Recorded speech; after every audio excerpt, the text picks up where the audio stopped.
Now assess the patient's ears. Ears can vary greatly in size and shape, but should always line up with the eyes. Inspect and palpate the ears. They should be symmetrical with no swelling, lesions, thickening, or pain.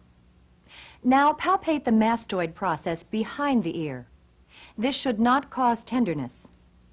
Next, prepare to perform the otoscopic exam. To examine the patient's ear, hold the otoscope in your dominant hand. Between your thumb and fingers, pull the pinna of the ear up and back to straighten the ear canal. Remember, you'll need to look in all directions to view the entire tympanic membrane or eardrum. Now inspect the external ear canal. You should not see redness, lesions, swelling, or exudate. Now examine the tympanic membrane or eardrum. It should reflect the otoscope's light and should appear shiny and gray with a white periphery. Its center should be concave with no perforations. Note the malleus and the light reflex. Occasionally, you may see the incus. Finally, withdraw the speculum. If you see exudate on it, change the tip to prevent cross-contamination. Next, you'll assess the patient's hearing by performing the voice, Weber, and Rinna tests. For the voice test, gently occlude one of the patient's ears with your finger.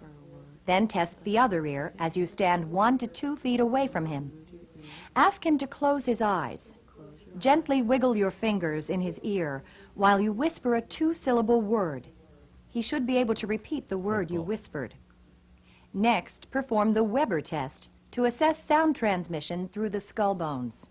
For this test, use a tuning fork of 512 to 1024 hertz. Hold the tuning fork by the stem and then strike the tines on your palm. Place the stem of the vibrating fork midline on the patient's skull. He should hear the sound equally in both ears, meaning his conductive hearing is normal.